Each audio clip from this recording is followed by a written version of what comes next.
All right, hey, how's it going? Today we're talking about tension in ropes here.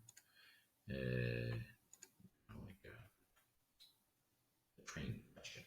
Okay, so here we've got a train.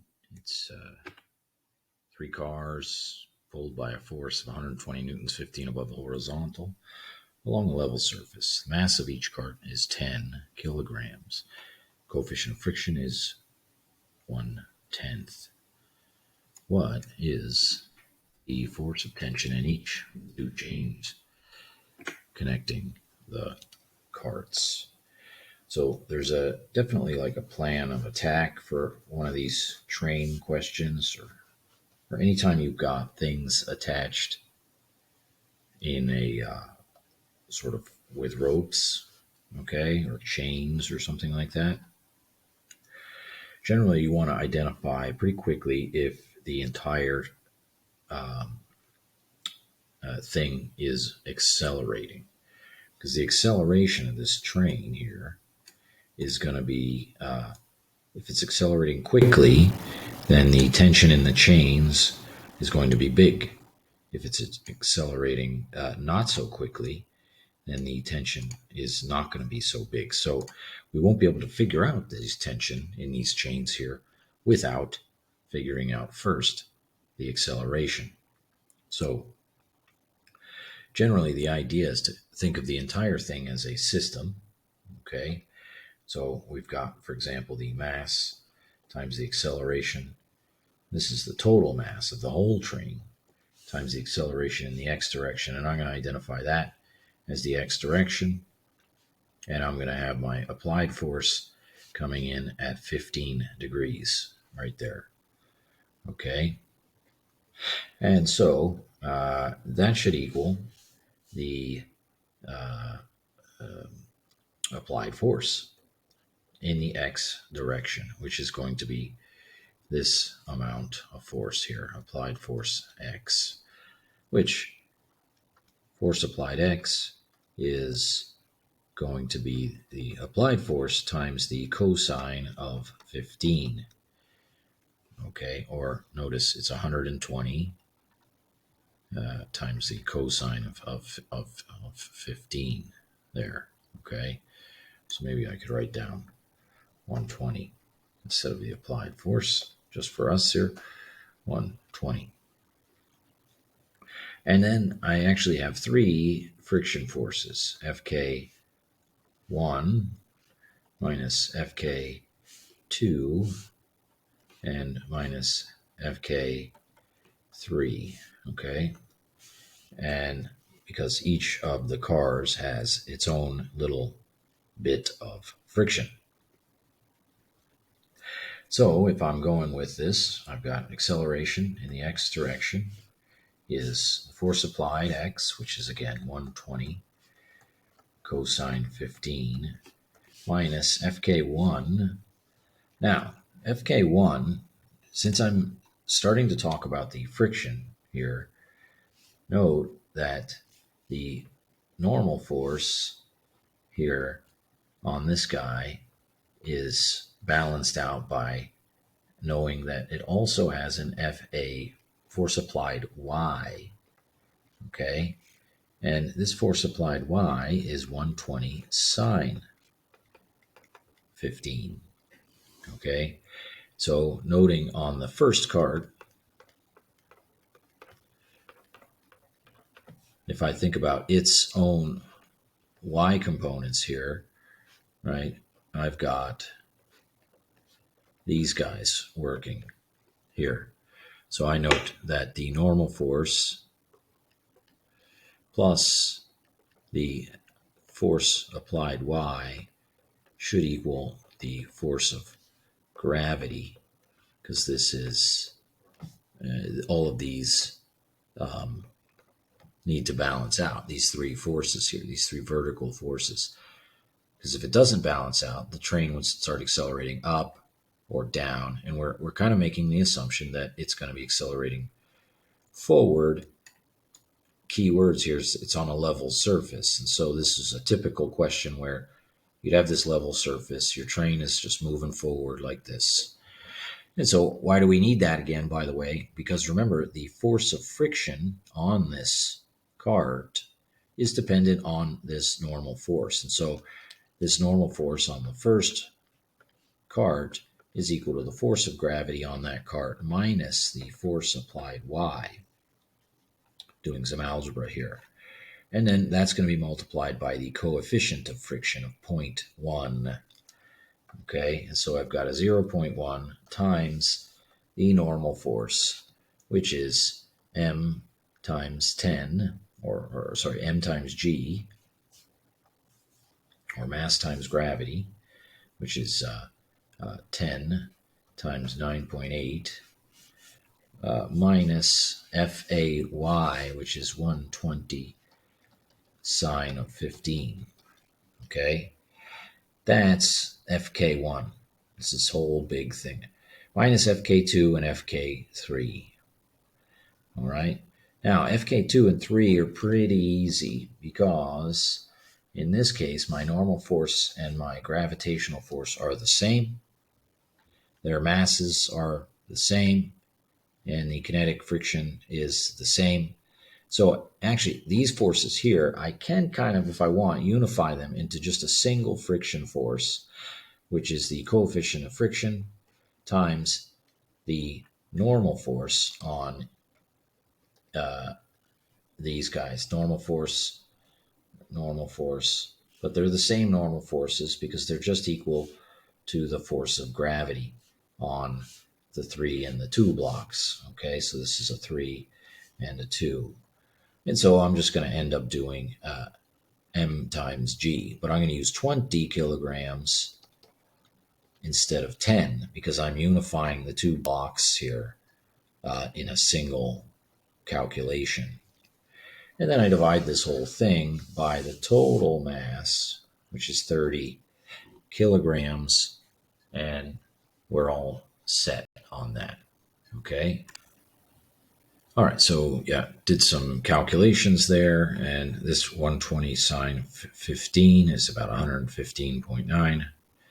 This 0.1 times this normal force is 6.7, about 6.7, and that's the amount of friction on the first block in total. Okay, then the amount of friction on the last 2 blocks is about 19, about 10 on each block. So this block's got 10 newtons friction. This one's got about 10, and this one's got about 6. Note that this was a little bit less because we were pulling up on it as well as pulling forward. Okay, whereas this 115.9 is the amount of force that's moving in the forward direction. All right, so that's what we got. So now, what's the force of tension in each of the 2 chains connecting the carts? That's really what we're asking. So far, we just found out the acceleration, which is 3 meters per second here. Okay.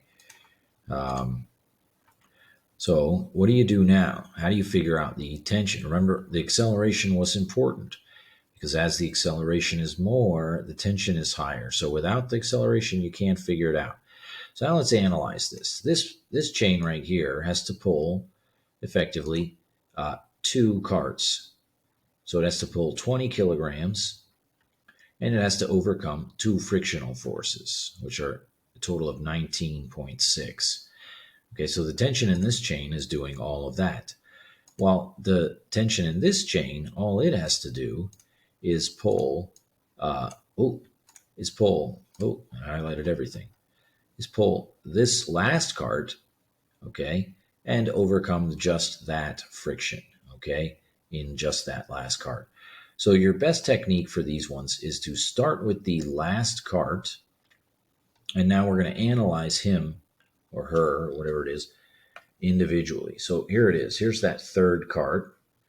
What's happening with that cart? We've got the force of friction, and then there's only one thing pulling it forward, and this is force of tension, and that's actually what we're looking for.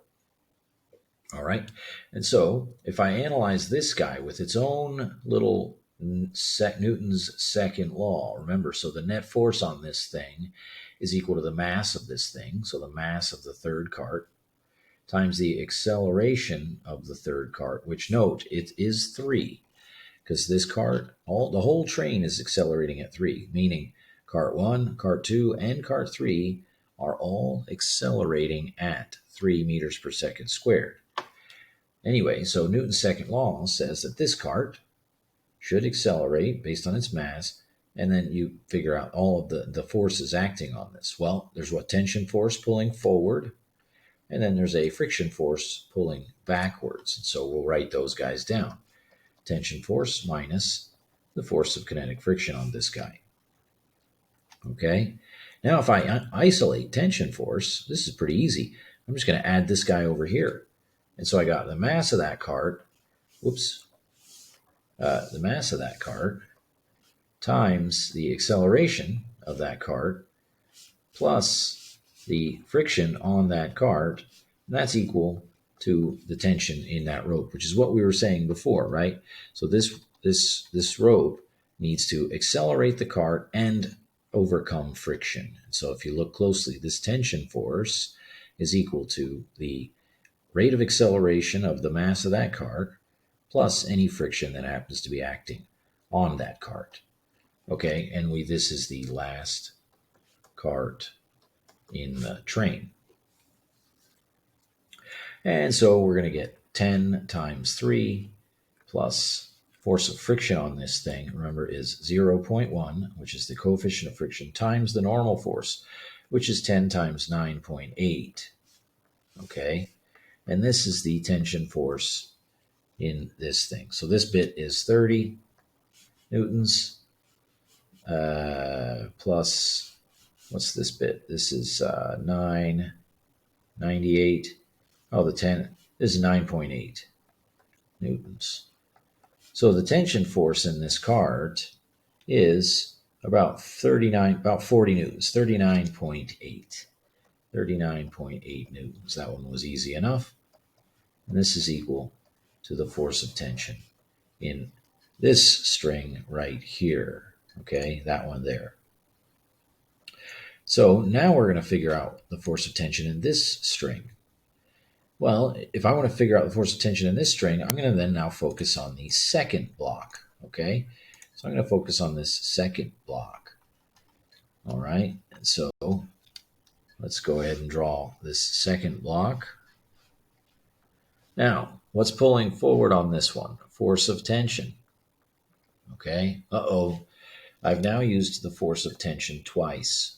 Okay, you got to be careful on these things, because I've used the force of tension here, and that's referring to the tension in the back string. So this is now referring to the force of tension in the sort of middle string, this one here. So I now have to lay down some subscripts here. Okay, so I'm going to go ahead and lay down some subscripts, and I'm going to say that this is force of tension, like maybe B, which then brings, I'll throw down a B right here, here, here, here, and here. This is me just trying to be, clear with my work. So now this is going to be the force of tension A. And now I'm thinking, okay, let me go up to my diagram, and I'm going to write a B here and an A there. That way I've got everything is really nice and clear, and I'm not sort of making any issues here, just like I did with the normal forces. Note, this is normal force 3. This is normal force 2. This is just regular normal force, which is normal force 1. This was gravity 2, gravity 3, and just regular gravity. I could have put 1s here, but honestly, once you've got everything else subscripted, you can leave one of them as a non-subscript. But whatever, that's all good to go.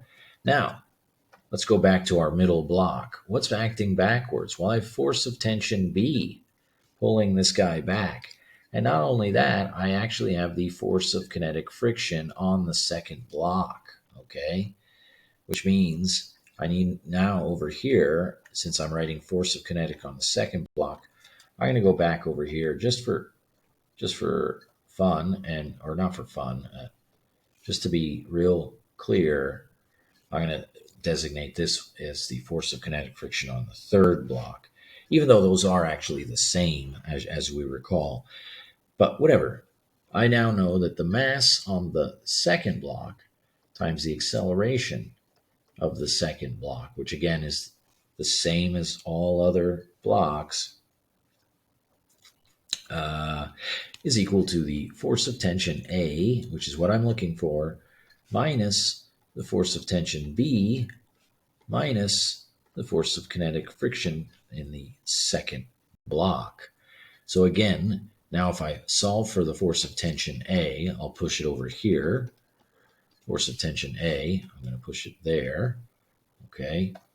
And then that way I push all of these guys over to there. Okay. And so let's go ahead and do that. It's mass 2, acceleration x, plus force of tension B, plus force of kinetic friction 2. Okay. And now let's go back up. Look, what is this force of tension doing? It's overcoming friction in the second block. It's accelerating the second block.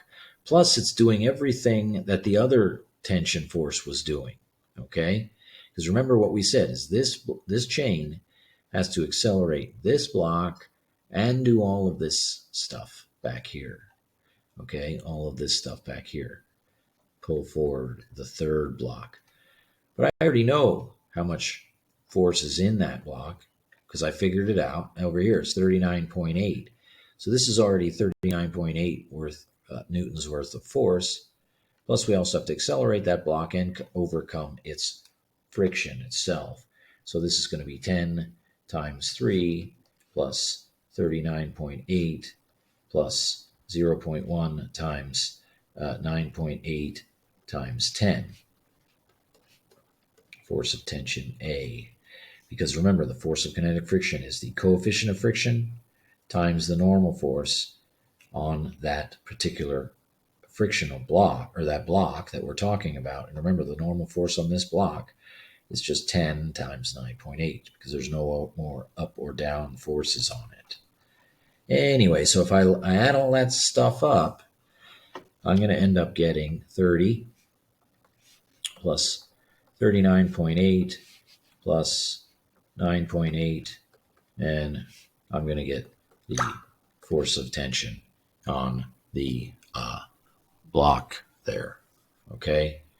And I don't know what that is. That's about 40, 50, 60, 70, 80-ish, about 80, maybe 79.6. It looks like force of tension A is about 79.6 newtons.